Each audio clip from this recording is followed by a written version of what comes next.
So, the collective unconscious is one of the most misunderstood concepts in analytical psychology. It's often viewed as a mystical concept, a quasi religious entity, or some kind of new age woo woo.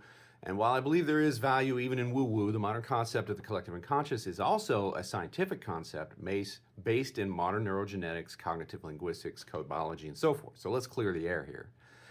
And if you're new to the Imaginarium, I'm Eric Goodwin. I'm a practicing psychiatrist and a lecturer in analytical psychology, dreams, neuroscience, a bunch of other stuff. I'm also a fantasy author, and you can learn more about my debut novel in the profile link. And you writing fans can check out my Every Scene is a Dream technique.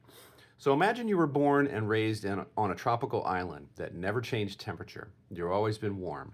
Then one day you decide to go to Iceland in winter, and suddenly your heart rate climbs, your blood shifts to your internal organs, you get goosebumps, your metabolism increases. So how did you know to do this? When did you learn how to do this? And isn't it odd that your body somehow knew to do all this stuff, despite the fact that you've never encountered cold weather before? See, this is how the collective unconscious works.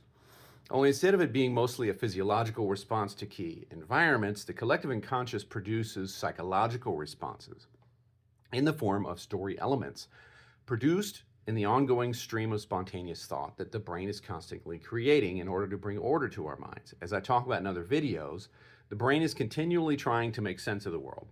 One way is through spontaneous thought, including dreams. It does this to consolidate memory, to reinforce social identity, to regulate emotions, and plan for the future. And it does this through making symbolic stories, because it's a very efficient way to do this.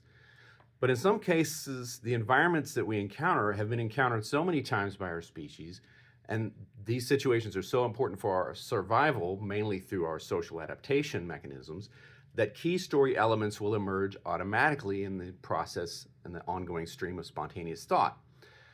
And these work just like the cold response do. They come seemingly out of nowhere, but they have nothing really to do with our personal history and more to do with our species history. Stories using such elements are called archetypes in my formulation of this, which I have a lot of videos about already.